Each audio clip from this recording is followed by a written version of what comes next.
everyone. Welcome. We are interviewing live today author Anita Verebes. Yep. Verebes. Is that right? Verebes, but I answer to anything. Verebes. Okay. Her name is actually A.N. Verebes. That she writes under, and we call her Anita. Yeah. I actually really like that name, Anita. It's a bit old school, but I really like it. It is. Well, thank you. I've lived with it my whole life. Oh. Well, there you go. You kind of have to like it at that point. Yeah. It's me now. I mean, I'm stuck with it, right? You are, yeah. Okay, so let me tell you a bit about myself, and then we'll talk all about you. Perfect. Okay, so my name's Deanna, as you know, from Deanna's World, and I run an author services company. I also write, well, badly, but I doubt that very much. I write more articles. I write a lot of articles and stuff like that with, with regards to romance and the industry and, blogging and things like that. So if you check my website, there are a lot of topical articles about romance and trends and things like that. Yeah. I'm badly attempting other writing, but we won't embarrass me by talking about that. Oh, no. You talk about what in like a fictional sense, or? Yes. I'm doing like little bits and pieces of stuff, but it's very bits and pieces. Like every now and then I'll get a line that I think, oh, that sounds cool, and I'll write it down, and maybe it'll turn to something one day. Yeah. And back to the author services company. So I provide things like, just general author services, social media, content, video content creation, and all sorts of admin, organization, strategy. It really depends. All the big important stuff. Yeah, and all the stuff that people don't want to do or don't have time to do when you're an indie author. Yeah. And that you need to offload to somebody who knows what they're doing. Yeah. I like to think I know what I'm doing because I've been in the industry for almost 10 years. So there you go. That's a long time. And well, my clients keep coming back. So I've got to be doing something right? Yeah, exactly. Yeah. Okay, so enough about me. Let's talk about you. Oh, good. No pressure. And the next hour is all you. So, good. Are you ready for that? Sure. Let's give it a go. No, it's fine. Yeah. I'm not used to talking about me, to be perfectly honest. I like talking about other people. Go on. Okay, so about me, brief rundown. Introduction about yourself. I know you're in Aussie. I know you live in Brisbane. I do, Vegas. That's kind of. I've been here my whole life. Born and bred here. I have travelled a bit. I've been to the States. I'd love to get over to Europe because I've got a Hungarian family, so I do speak a little bit of Hungarian. Yeah, that's a useful thing to know. But I'm also a marriage celebrant, so that takes up a lot of my time, usually on weekends. I love getting to know people, telling love stories, and that's kind of how I fell into doing romance. Oh, wow. So how many weddings have you done? Oh, I've lost count. It's been I've been a marriage celebrant for the last 5 years, and I average, well, before COVID, I averaged one every week, and now it's at least one or two a month that I do, and it's always exciting because every couple is different, everybody's story is different, and being a part of their day and being able to tell their stories it's kind of like heartwarming, really. Oh, that's good. That sounds like a it sounds like a really positive job. It is. It is. Yeah. And that's probably part of why I fell into it. Yeah. Because, you know, everybody's happy at weddings for the most part. Sometimes there is that family drama, and that's kind of fun to watch from as an outsider too. But and I see, and I kind of use some of that inspiration in my books sometimes. Oh, wow. Okay. So Yeah. now that we've had that little segue, Yeah. tell me a bit about your books. And I had a look at you on Amazon. You've got 2 books out currently. I do. So there's Handle with Care, which was my debut novel, and You Can't Hurry Love, which is in the same world and is a follow-on, but they're both standalones. I write contemporary romance, quite steamy, although since joining Book Talk, I wouldn't class myself as overly steamy. I'm probably like a solid 3.5 chili peppers. So when you say you're kind of steamy, are you like one steamy scene in the middle and one steamy scene at the end, or like two? Like, how many steamy scenes? In Handle with Care, I think there's 3 from memory, and there's 4 in You Can't Hurry Love. And with every book I'm writing, I think I'm getting more and more into the steamy sort of zone. And are they like pretty like graphic steamy, or? Yeah, they're fairly explicit. Yeah, they are explicit scenes. I don't shy away from that. I've noticed as a reader too that sweet, clean romances are beautiful. Don't get me wrong, but I've noticed more and more as a reader that if it's fade to black, I go, what? So I kind of channel a lot of, yeah, I need to know how this ends. Yeah, so I channel a lot of that into my writing, especially if I've just come off a clean novel. I'll go straight into a steamy scene with my writing to work off that tension. You know, there are other ways to work off the tension, right? And I do those too. Are we allowed to talk about that? Are we allowed to talk about that live? Oh, like, you know what? I think we can jump around the subject. I don't know if we around can. It. So when you say your steamy scenes are quite graphic, they're not. Do you use all the naughty words that are not allowed on TikTok? Yes, I do.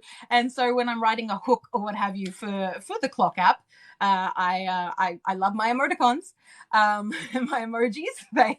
They come in handy. Gosh, there's so many emojis. You know what gets me? All those symbols that replace alphabets. Yes. I feel like I'm reading in a foreign language, and I have to admit, I don't really like them.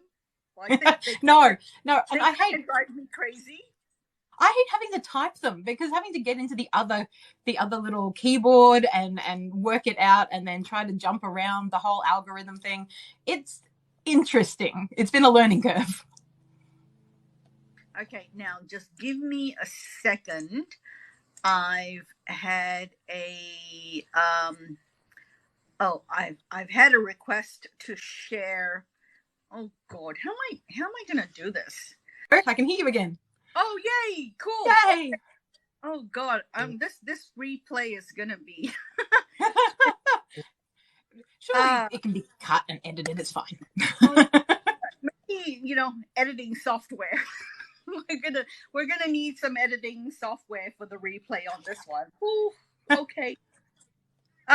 Apologies to everyone who joined and who was watching and who was wondering what in the world was going on or whatever.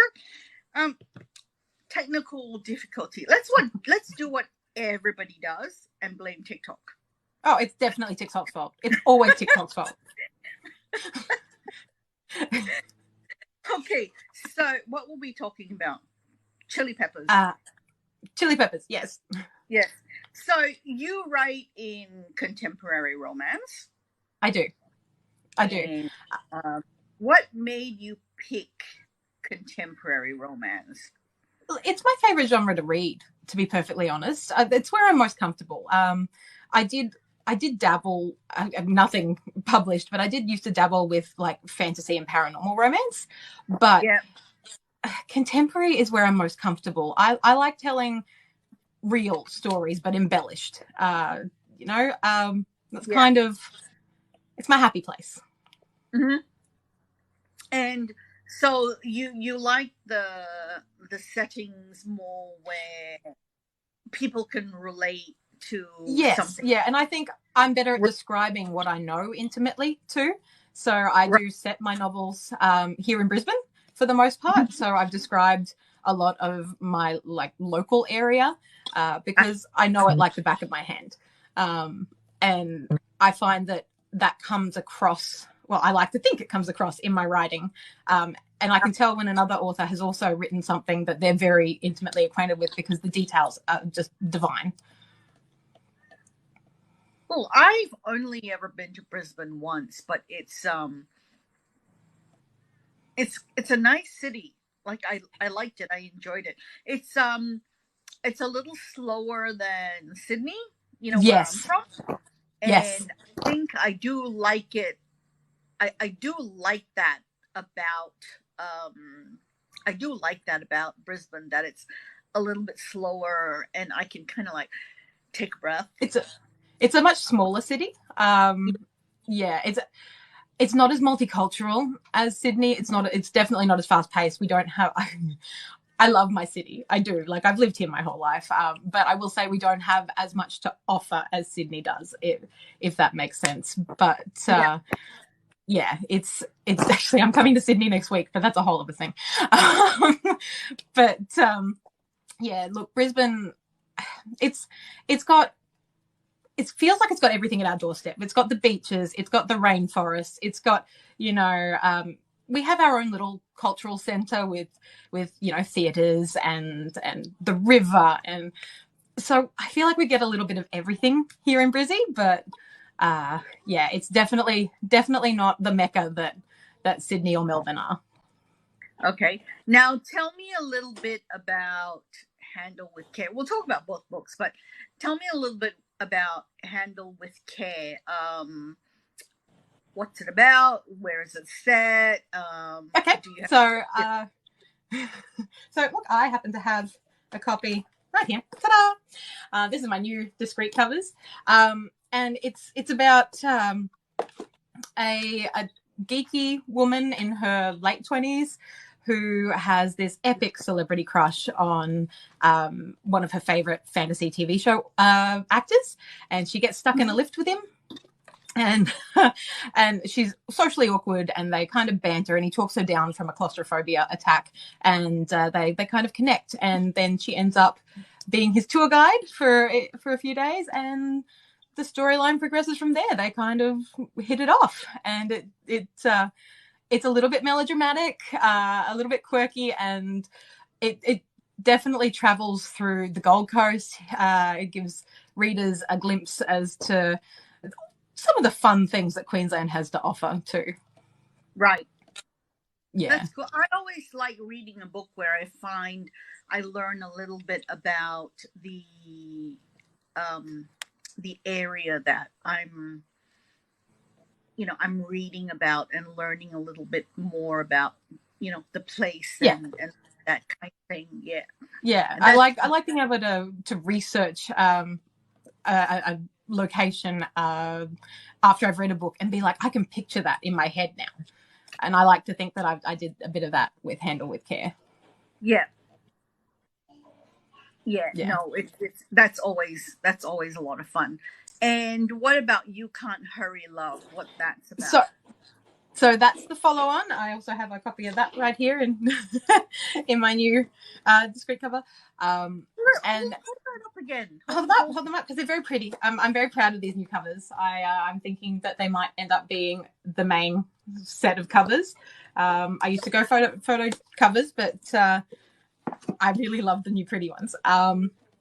But yeah, so You Can't Hurry Love is the follow-on sort of from Handle with Care. We met Charlie and Sarah in You Can't and Handle with Care. They are sister and brother to the two main characters, to Gemma and Everett, and it's an enemies to lovers, that one, because they didn't get along in Handle with Care, and telling their story was very fun because it's goes across the years of knowing each other and their banter, and they end up kind of realizing that their chemistry is fairly hot, and Yeah. it kind of goes from there. Right.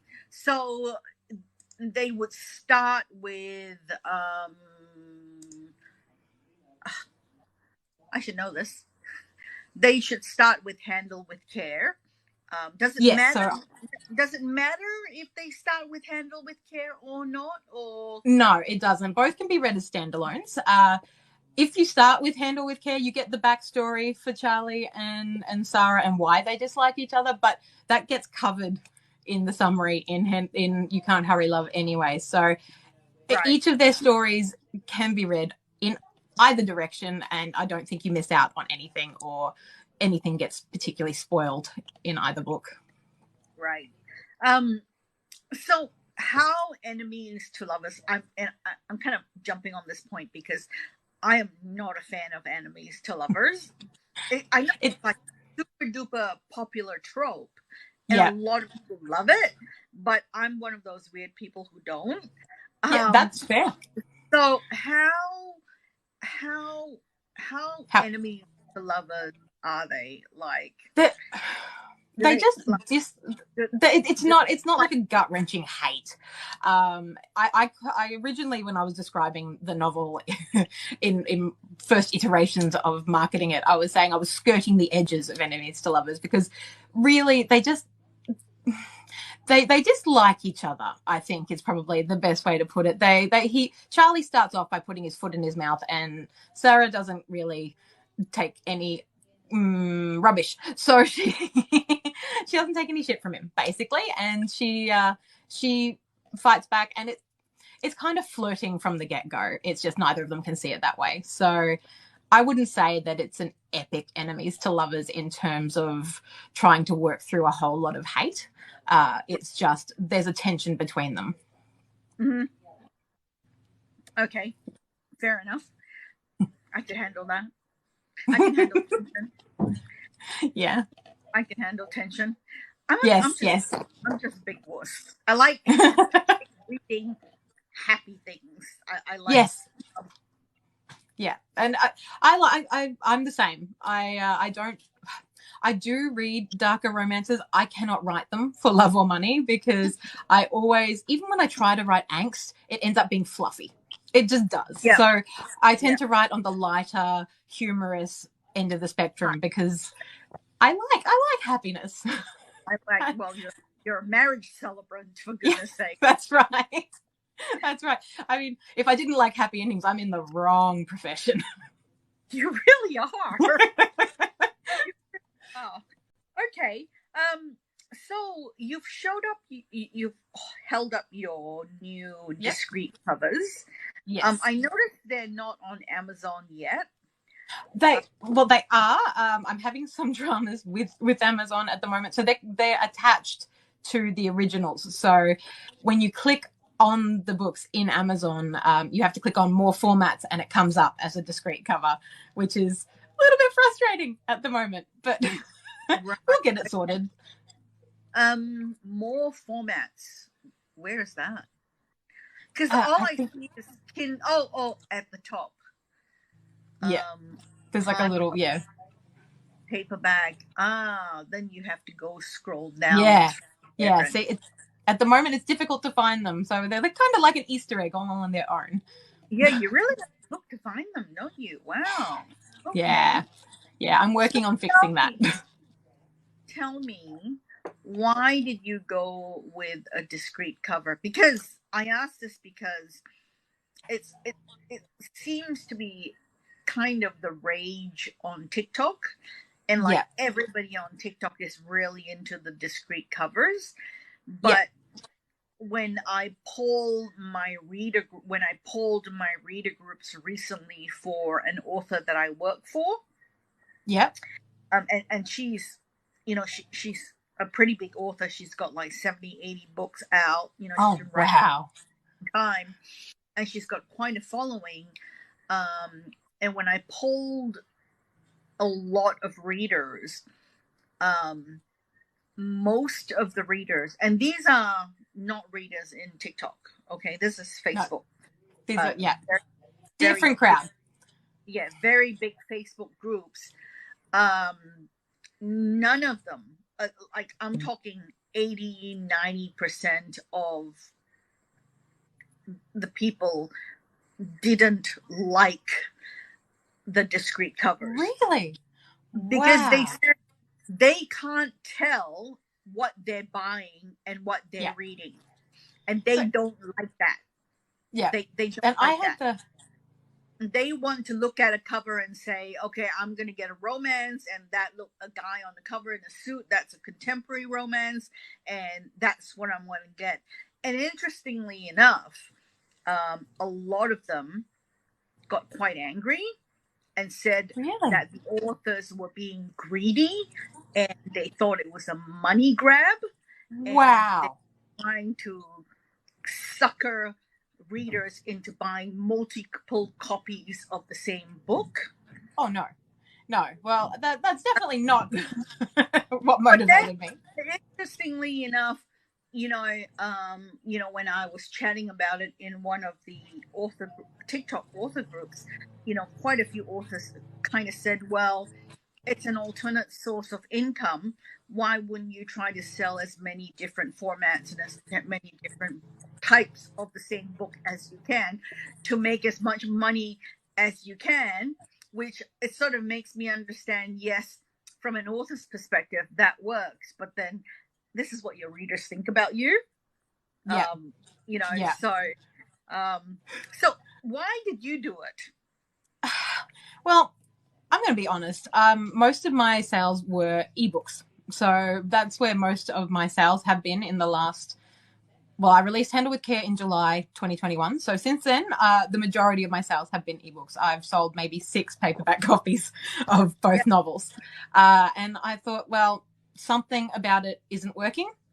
And I've been on Book Talk for a few months, and the trend has definitely been the discrete covers. And I thought, well, if they're not selling with the other covers, I want to grab attention somehow. I mean, that's kind of what authors need to do. I gave it a go, and I've kind of fallen in love with the discrete covers. I loved my photo covers. I did, and I still do, but these are just so much prettier. So, and are you going to, and have you sold many of your discrete covers? I've sold a few. So I've noticed that, but I don't know if that's because TikTok is so receptive to the discrete covers. But at the same time, the same argument, because I'm one of those people who looks at something like this and goes, well, that's not going to be steamy. It doesn't look like this is going to have 4 or 5 graphic smexy scenes. But that I feel like that's part of the thing is to be brutally honest. If I want attention, I have to try and find it where I can, right? Like, so I am kind of drawn to things that are pretty and so I kind of might be part of that TikTok trend where I like the discrete covers and I pick them up too now. Right. Yeah, but with the discrete covers, you kind of have to like read the blurb and look inside and read it, and really you can't go, oh, I like that cover, and I think it cuts back on a lot of your impulse buying. Yeah, it can do. But I tend to look at a cover and go, oh, that kind of looks good. And I've been sucked in by a good cover, many, many times, which I quite enjoy. Some of them can turn out great. Some of them not so much, but, it happens. So I know TikTok tends to prefer paper books. Yes. Like a lot of TikTokers and people who read on TikTok tend to like to buy and read paperbacks. Yeah. So I guess that would work for them, because obviously the TikTok market is different from the Facebook market. And TikTok's very heavily aesthetic based, which is which has been a learning curve for me. Yeah. So, where would you say your biggest market or where you have your most readers? I mean, obviously ebooks is very Yeah. So still ebooks. Facebook, Instagram. Yeah. So I basically I blog, I have my Facebook, and I have my TikTok. I don't have Instagram as an author, which seems a little counterproductive. But with the marriage celebrant thing as well, I'm juggling a lot of plates. So I didn't want to overload myself with social media. And so a lot, I have noticed that a lot of my sales either come through, Facebook in terms of ebooks, or through my blog, again, ebooks. But the paperbacks that I have sold have been the discreet covers that I've been showing on TikTok. Right. So I hope you've sold more than 6. I have now. Compared to your old paperbacks. Yeah, which is a bit sad because I do like my photo covers, but if it's not working, you have to change something, right? Yeah. Do you think you would change the ebook cover to the discreet cover? I haven't yet. Yes, I've noticed that because I'm just wondering for ebook readers. I go back to that poll that I did, and a lot of the ebook readers in particular say, I like to see the cover on my Kindle, and I like a pretty photo cover. And so I'm wondering, would you keep the photo cover for ebooks and the paper cover for your? And that's what I'm considering doing. It's a little bit of extra work and a little bit of extra cost, but at the same time, it's that same thing as those other authors. Trying to do what's best to make everybody happy. I mean, you're never going to make everyone happy in any situation, but trying to cater to a market that's full of people with different tastes and still get my books out there. I'm thinking of keeping the photo covers going for my Kindles and for my ebooks, and the discreet covers just as an alternate, because it does kind of play all ends of the spectrum. Mm-hmm. Yeah, it's really interesting because this has been such a big topic of discussion. So I'm really glad to be able to talk to you about it, because it's definitely a TikTok trend. It is. And it's very much a TikTok thing. And like it or not, there are a lot of TikTok trends for good or bad. I can think of one particular TikTok trend that we do not like. Yes. And I think we're probably thinking of the same same trend. Going around and apparently now has its own hashtag. Good gracious. And there are libraries. Yes. There's Kindle, there's libraries, there's ARCs, there's there's so many options, but there really are. There really, really are. So that is one of the that's where not all trends are good trends. No, that's true. But when it comes to the covers, I figured that it's not really hurting anyone to give more than one option. No, it's just. I mean, it might be hurting my back pocket if it fails, but you win some, you lose some. But it's really just the cost of designing the cover and then putting it together, and uploading it to Amazon, isn't it? Because and that can be expensive, I guess, depending on the whether you're using the software or the designer or and that kind of thing. So it could be. I mean, like that client of mine, she's got 80 books.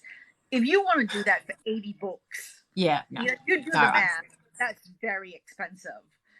No, No, Yeah. I'm not in a position where I could do that for 80 books, but I only have 2 out at the moment. So, And it's a lot easier when you're starting and you only have 2 books, and you're doing it as you go, because then yeah, it's incremental. progressively, yeah.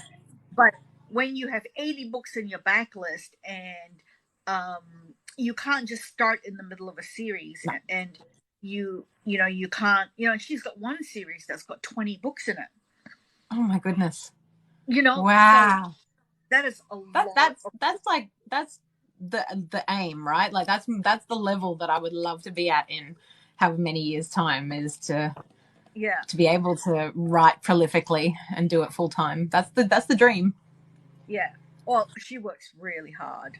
And Yes. I mean, she publishes anywhere between 9 to 12 books a year. And her books Wow. are amazing quality. But it's really, really, like, she works really hard. You have to work really hard. I mean, you think about it. Yeah. 60,000 words every month. Yeah, no, that's, for me, that's mind-boggling. Even if I wasn't working a job on the side, I don't think I could do it. I'd love to be able to, but it's awe-inspiring. It really is. Yeah, it's amazing. I mean, she's incredible. Okay, so what made you decide to self-publish as opposed to try to be traditionally published? Because, and I go back to TikTok. TikTok tends to, like, the hyped up books, most of them tend to be traditionally published books. Yeah. And I know a lot of indie authors, especially with the big book talkers, don't get as much airtime. But then you get people like Sarah J. Maas, who gets talked about over and over and over and over again. So was there a reason, when you were trying to decide to publish, what made you go one way over the other? Yeah, so originally, my plan, this is going to sound ridiculous, but originally my plan was to just get the writing bug out of my system, because I've always written, but it's always been like fan fiction or, silly little stories, or just, I've always done it as like that's kind of my escapism. And so I told myself, by the time 20 years since I graduated high school came, I wanted to have one book published, just one, that's all I wanted.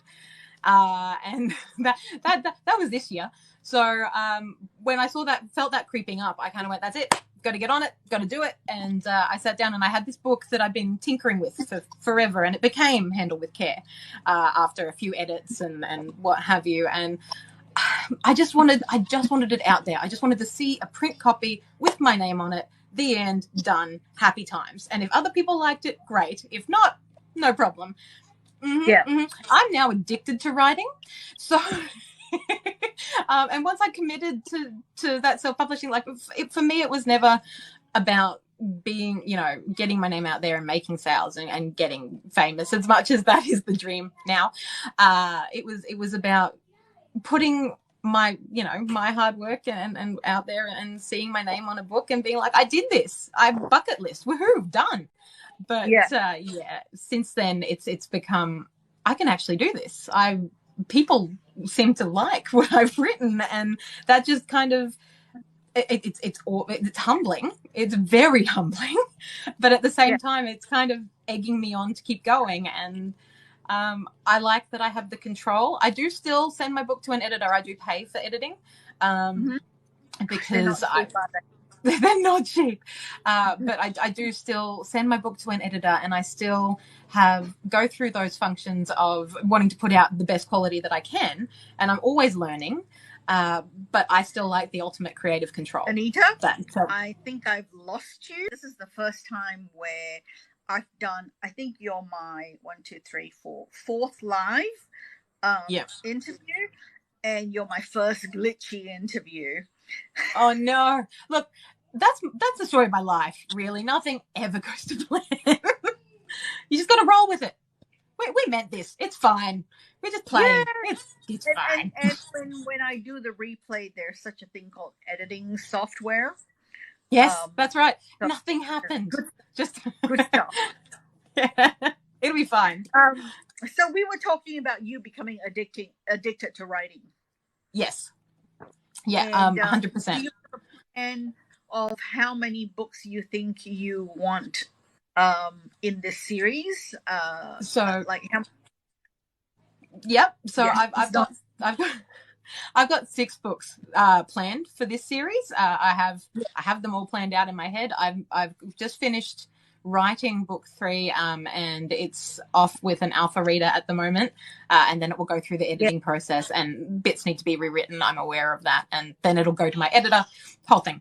But while that's on the back burner, I've started book 4.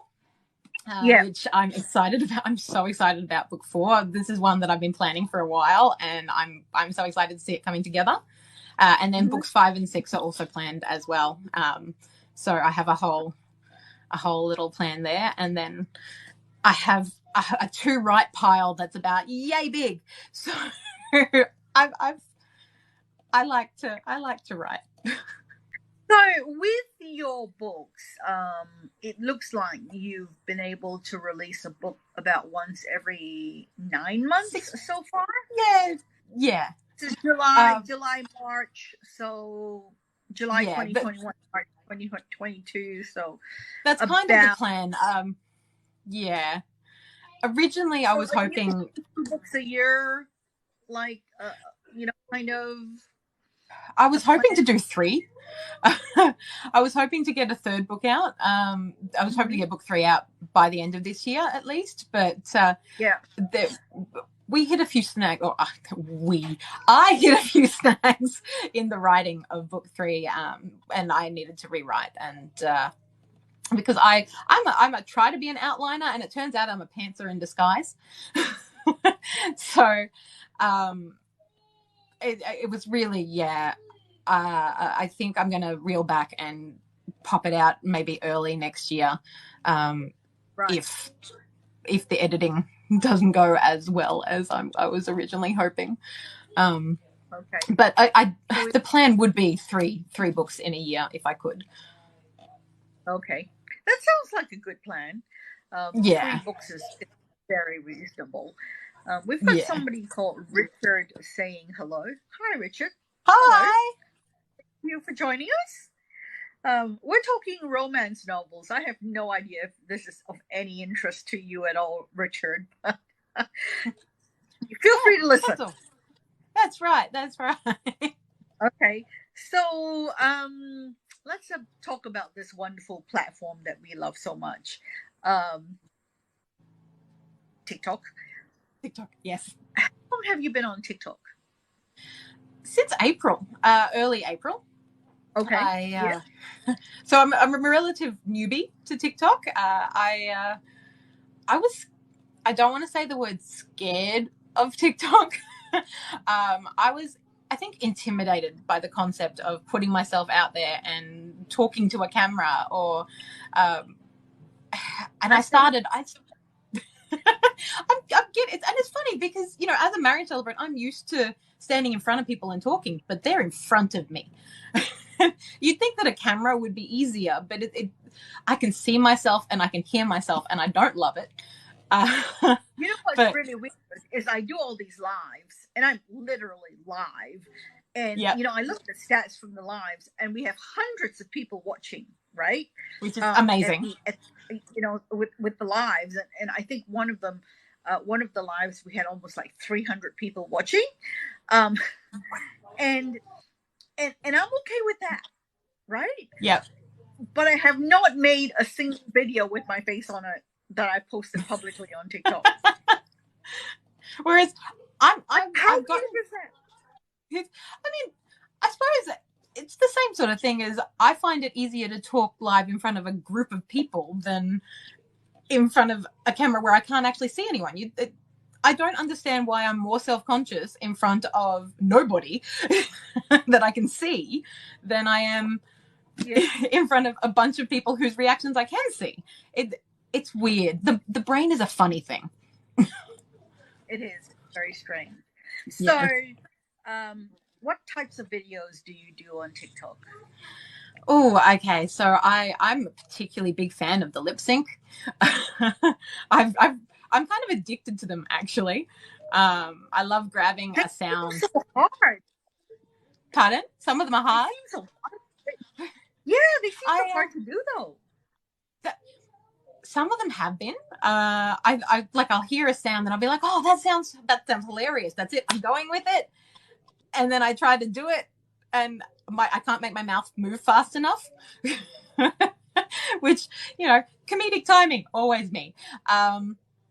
Sometimes not intentionally, but I love them. I love lip syncs. I've also done a few page flips. I'm trying to follow again trends because I'm trying to train the algorithm to love me.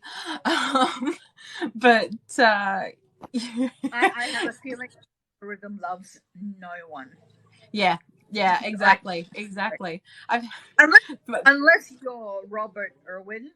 I follow Robert Irwin on. He's a delight, isn't he? He's a treasure. On my personal TikTok, because I have a personal TikTok. Yes.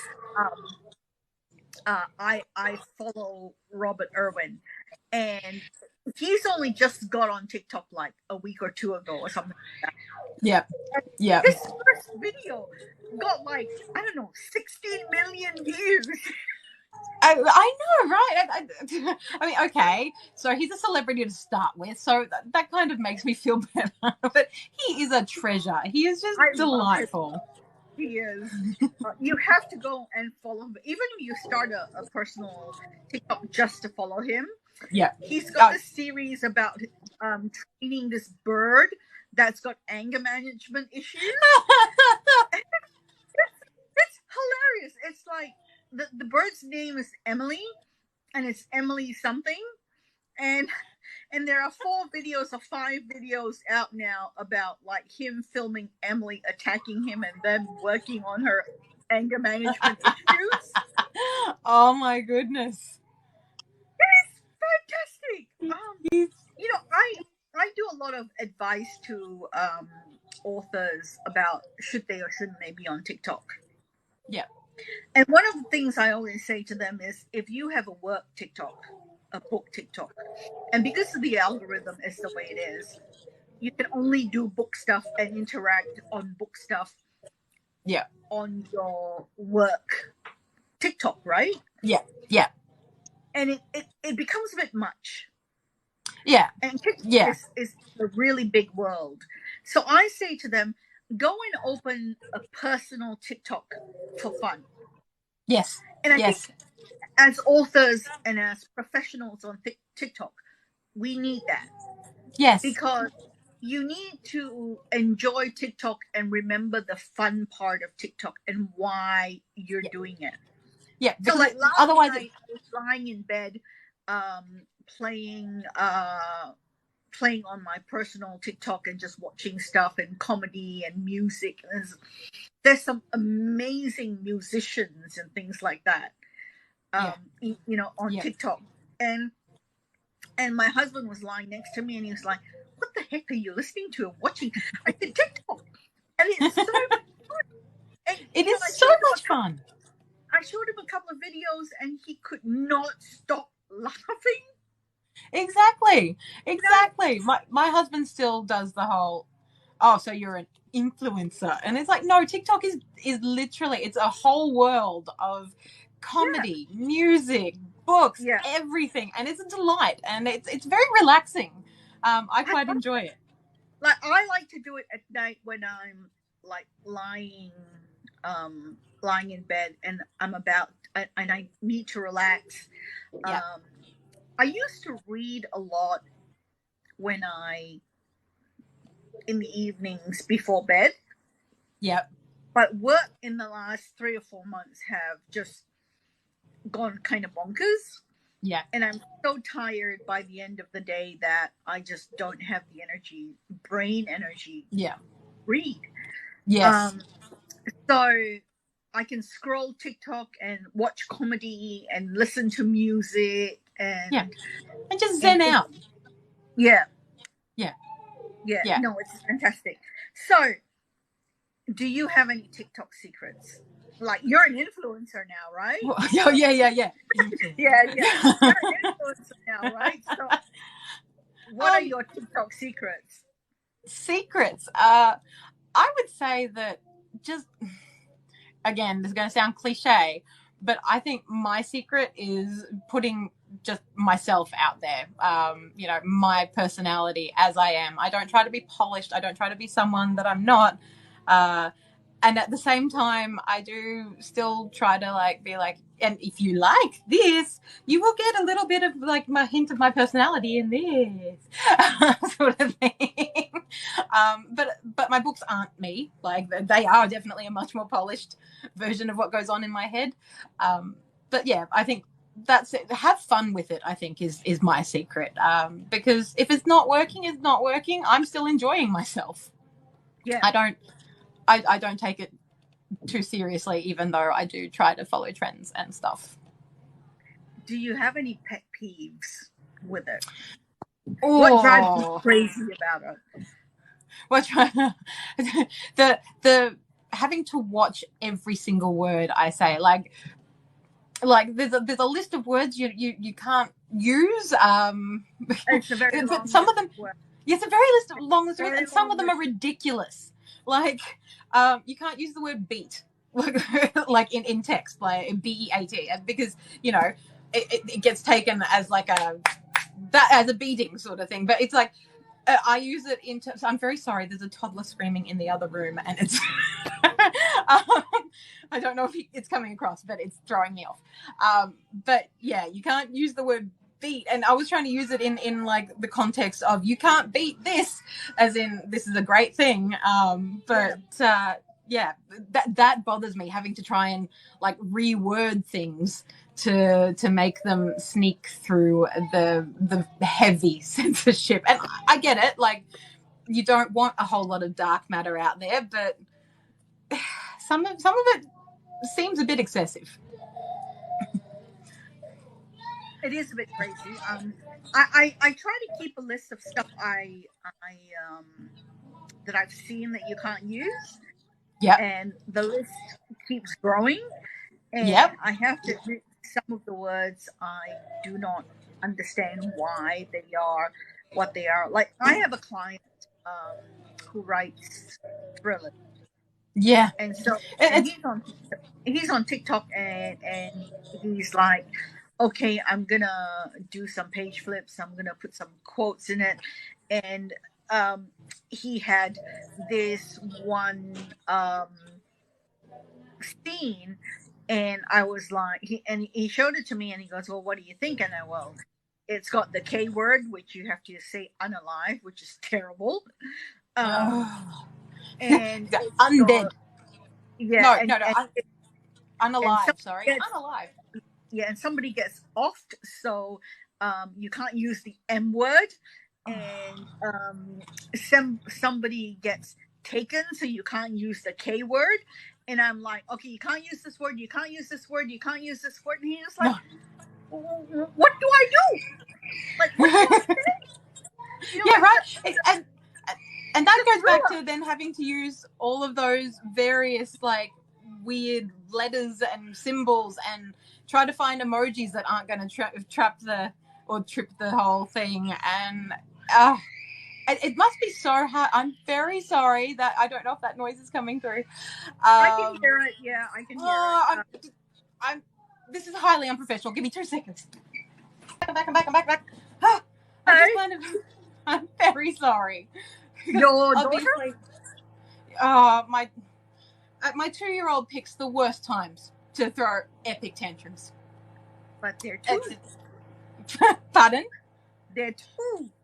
Yes, he's they're 2. So, yeah. So there's no. Yeah. It's. I tell this really funny story with one of my clients, and I tell the story all the time because it really is a good illustration of what TikTok is like. And when I work on the lowest acceptable common denominator where you won't get censored by the bots. Yes. So we're on a video call, and we're talking about a video that I'm going to make for her new book that's coming out, and it's a book trailer. And she goes, "Oh, the hero is gorgeous, and I really like him, and I can get more photos of him, and we can use him in the video." Yep. And I'm like, "Well, no, you can't use him you can't use the book cover because he's naked." and like, okay, and then she goes, "Well," and then she shows me this other picture, and she goes, "What about this one?" And I go, "Well, you can't use that one because you can see his nipple, and we all know how." Yep, Mancast is how these platforms do not like nipples. Yeah. And then she goes, "Well, what about this one? It's the couple and they're clothed."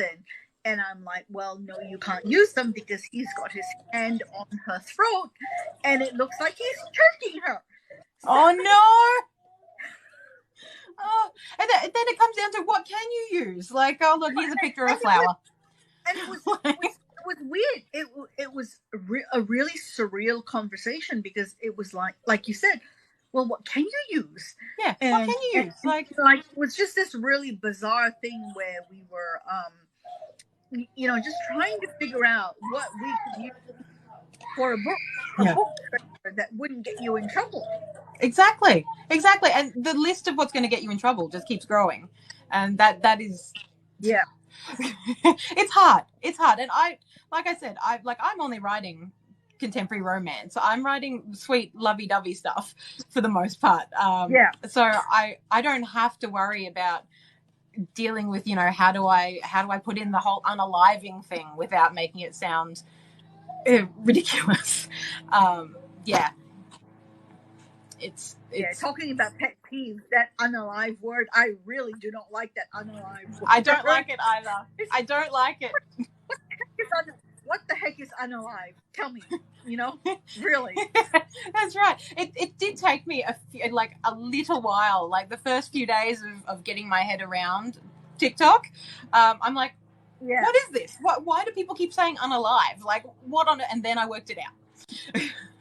Yeah, definitely. Yeah. Okay, so you said you're on TikTok. Yes. You have a blog. I do. I do. So is that like your website? Yes. So it's part of my website. So I can say my website, but it's the Verebes author dot WordPress. Verebes author.com? .wordpress.com, because when I started it, again, I was not really intending on trying to make a career out of my writing when I started it all. So at some point it'll probably turn into a .com, but for now it's still a WordPress site. Right. Okay. But my blog's on there. There's information about who I am. There's links to other authors who I enjoy. There's a lot of information. Cool. Okay, I'm gonna have a look around, but I'll have a poke around. Yes, I'll have a poke around. Okay, so website, Facebook, obviously. Facebook page. Yep. Facebook page is facebook.com/AN Verebes. So that's just my name. It's up there somewhere. Oh, down there maybe. You've got a handy dandy, very useful little button that I can click, and it takes me straight to. I do. I have a bio link there, so that should take you to everything that I currently have running around on the internet right now. Cool. Okay, and YouTube, no Instagram? No Instagram. I do have one for my separate business, but not for my authorship. That may change. At the moment, I'm still juggling everything, and I don't want to over tip the scale and just drop it all. So no Instagram, no Twitter. I can't tweet to save my life. I'm not smart enough to tweet. I'm not clever enough to come up with those sound bites. No. I find clever enough to tweet like that. I'm exactly the same. It's why I like TikTok so much, to be perfectly honest, because there's not as much. I find I don't have to do as much thinking with TikTok. I can just play around and have fun and play with sounds and make things pretty, rather than try to be witty. Yeah, no, I'm no good at that. Okay, so do you have a newsletter? I do. So the link is, again, in the link in my bio. There's a link to sign up to the newsletter, and then if you do, you also get a free. Can you say free anymore on TikTok? I don't know. You get an ebook copy of Handle with I'm Care. not sure if you can. Like, No, I've heard you. I've heard that you can't, and I've kind of heard that you can, and I'm not really yeah, sure. no, So I don't no. know. Either way, there's a newsletter sign up, and there's an ebook copy of Handle with Care that may or may not be linked to that newsletter sign up. And that's, again, on the you can find that link on my website on the bio. And now my neighbor is mowing. Well, we're almost up to an hour anyway, so we only have a couple of questions. Excellent. Okay, so controversial question. I asked everybody: read the book or watch the movie? Read the book. 100%. I don't even have to think about that. Read the book. I'm fully like, I like what I can imagine. So I always read the book before I see the movie. And then of course I get disappointed because they haven't cast it the way I would have cast it. They've not included the bits I would have included. But yeah, so I'm a just like setting yourself up for disappointment then, aren't you? Yeah. Like I know. But I feel like I get so much more out of the book. I get like the intricate little details. I get the backstory. I get the emotions. And I don't always get that from the movie. No, because they have to condense a lot in the into a movie. Yeah. I do like this new trend where things like Netflix and Amazon are picking up books and making them into like 8-hour miniseries. Yeah. And it's kind of like a really long movie, but then you actually get like everything into the book. Like off the book. Almost everything off the book. Yeah, all the important stuff that I did actually want to see. A great example of that is the Neil Patrick Harris Lemony Snicket's series of unfortunate events. I loved that. That. It was great. I haven't watched that. It's on my list to watch. But another one that is a really good recent example is Reacher. Because the Jack Reacher series. Yeah, the novels, Yeah. So I've read a couple of the books, Yeah, my husband had just read the first book. It's a good book. The first book in the series. And then the show came out like a month after. So he still remembered most everything. It was fresh. And he said it was like 95. Amazing. See, I like it when they meet expectations. Yes. And you want to hear a very funny story? Yes. One of my husband's friends, who is a Jack Reacher fan and has read all the books, did not like the show and was upset that the book did not follow the show did not follow the book correctly enough. Because wait for this. Are you ready? I'm ready. They did not have him wearing the correct shoes.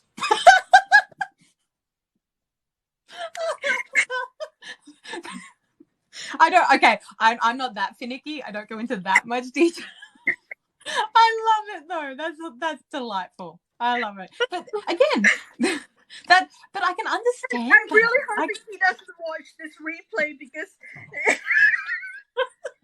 But look, I can understand it though, because I tend to be like, oh, but her hair was supposed to be brown and she's blonde in this, and I don't get it. And it's such an insignificant detail in the grand scheme of things. But hair I get because you see hair, right? Because it's like here. Yeah. But shoes. But really. Shoes. Maybe they were very important shoes. Aww. They were very special shoes. They were very special shoes to him anyway. He wears the proper Jet Reacher apparently wears custom made shoes that were made for him when he was overseas at one point because his feet are so big. Oh, okay. That makes sense. Yeah. Yep. So, it's a good point, but still to not like the show because the shoes are wrong. Yeah, that's a bit more nitpicky than I would be, but each to their own. Everybody, I'm sure I have some bizarre reasons for not liking things that a lot of people would be like, really? I can't think of any off the top of my head. You also get like Bridgerton, which is hugely popular. It is. Yeah, I haven't watched it, but it is. It doesn't follow the book. Don't. Yeah. At all. It's you get a lot of complaints from diehard Julia Quinn Bridgerton fans that the show doesn't follow the book and that it's not historically correct. Yeah. So be warned. Okay. But it's beautiful and it's fun and it's very entertaining and it's worth watching and it's very, very, very, very spicy. Oh, well, now you've got my attention. Yep, I'm here for lots and lots of chilies. So, yeah. Lots of chilies. Excellent. Yeah. Do like some spice. So, on the one end, you have Jet Reacher that is really close to the book. Yeah. And then you've got this other one. And then you've got Bridgerton, which is fantastic, but only loosely follows the book. Yeah. Loosely inspired by. Yeah. Yeah. It's nothing like it. Okay, one last question, and then I think we'll be done. Favorite genre of movies to watch? Oh, I'm a mood watcher, so it comes down to my mood. But I generally will go for comedy or fantasy. Love fantasy. I think probably comedy or fantasy. Those are my go-tos most of the time. Fantasy, like your top fantasy would be. What would you recommend? I mean, Lord of the Rings, obviously. Lord of the Rings? Yeah. No, really? But I'm a horrible person. I fantasy. I know. I can't read Tolkien, and so I think that kind of ruined the movies for me. And they're beautiful. The cinematography and everything, delightful. I've only watched them once. I like lighter, so I suppose. I enjoyed.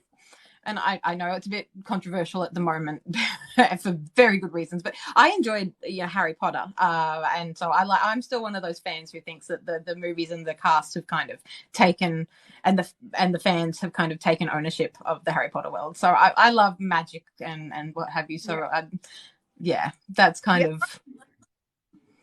I do have this thing where if an author behaves badly, they do go on a list where I don't read them. Yeah. And of course, all that J.K. Rowling stuff happened way after I read the book. Yes. Yeah. So I've read the books.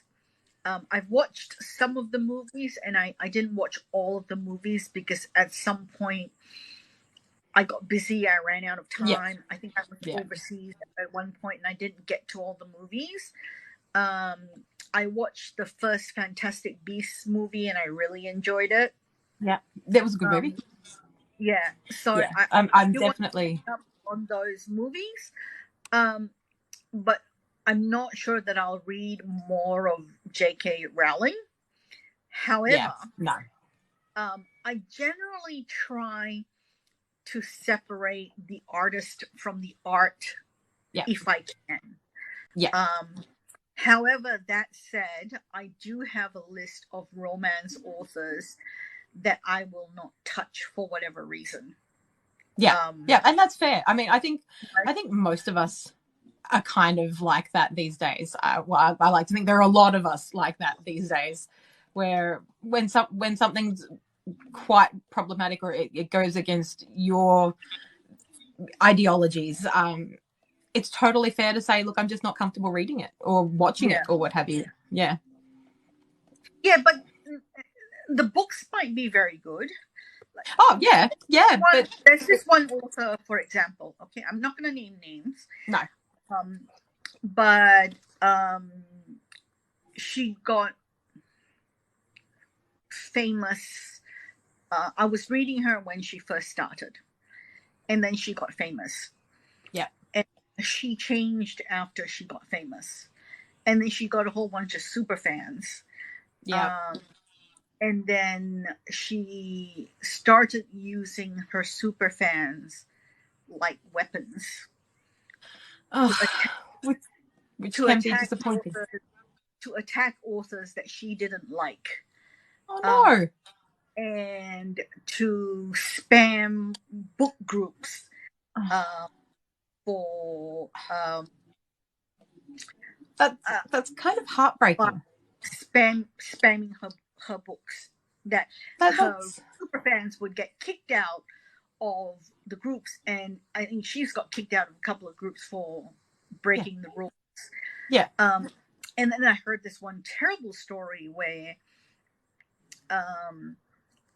what she had done was she had, super fans who became her assistant. Yeah. Or assistant. Right. And they ran her team, and they ran her review and art team.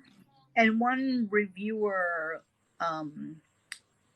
had said, I'm sorry, I've missed a number of books that I was supposed to review, and I haven't been able to review it. Because life happens. Well, her husband had cancer. Oh, right? That's even worse. So then I think the author sort of said, yeah, that's fine, you can catch up. But then her superfan assistant kicked her out of the group. That's horrible and heartless and callous.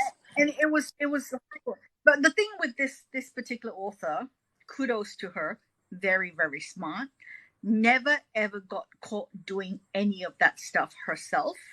It was because she had all her super fans to do all that stuff for her. Right? But I mean, at some point you still kind of have to take ownership, don't you? So this is the sort of situation where I would go, I'm not going to read you anymore because that's just disappointing. Not right. Yeah. Yeah. But, the thing with J.K. Rowling and how she's got some controversial ideas about certain things that people may or may not agree with. Yeah. She's not like, I don't know because I haven't delved deep into it. Yeah. But from what I can tell, she's tweeted some inappropriate things. But she's not gone and done to that reviewer with the husband with cancer what this other author has done to her. No. You know what I mean? Yeah. But at the same time, there are a lot of people, and I'm probably one of them, I'll stand by my feelings, that do feel that she's been exclusionary in a different way. And her books have always kind of felt so inclusive that it's been, I think that's what the shock to the system has been, is that it's kind of been like that we didn't expect this at all.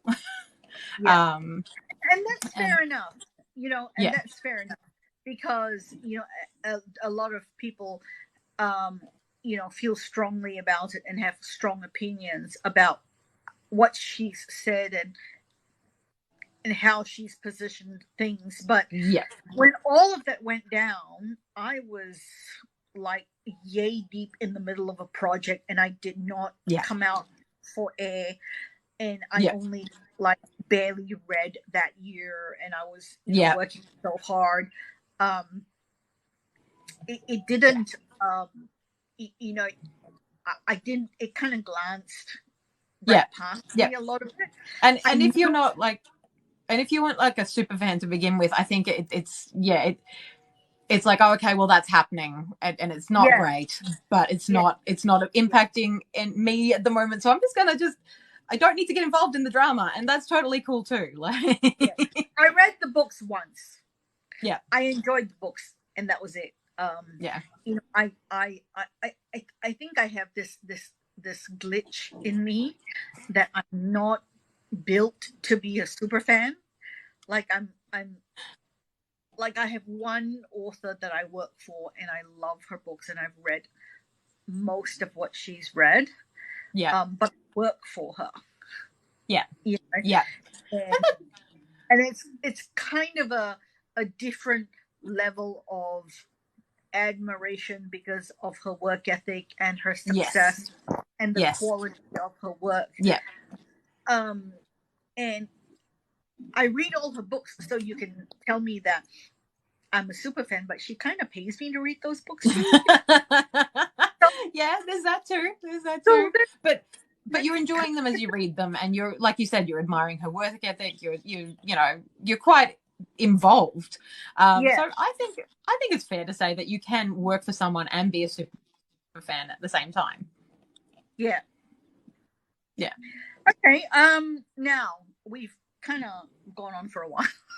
And it's been so fun. Like, I've really enjoyed talking to you. I've enjoyed talking to you too. It's been lovely. I apologize again for the glitches and the noise. So we should do this again. Maybe yes. Like when you release your next book, let's plan plan to do a live and talk about the next book, and yes, please. That would be so fun. I'd love that. And do that. Any last words? That's daunting. No, look, thank you. Any last requests? It's kind of like, in your job, like, speak up or forever hold your peace. Yeah, that's it. I don't actually do that. It's not a legal requirement here in Australia. Anyway, I could ramble about that for ages. No, look, thank you so much for having me. It's been so fun, and I just love the opportunity to say hi to a whole bunch of new people. And if you feel like reading some contemporary romance, I have some. But look, anytime I'd love to come back and chat again. Cool. So we're gonna wrap it up here. Follow Anita, follow me, like, comment, subscribe, whatever, all that stuff. And I'll post all the links to where you can find the both of us. So thank you. No, thank you so much. Have a great day. Bye.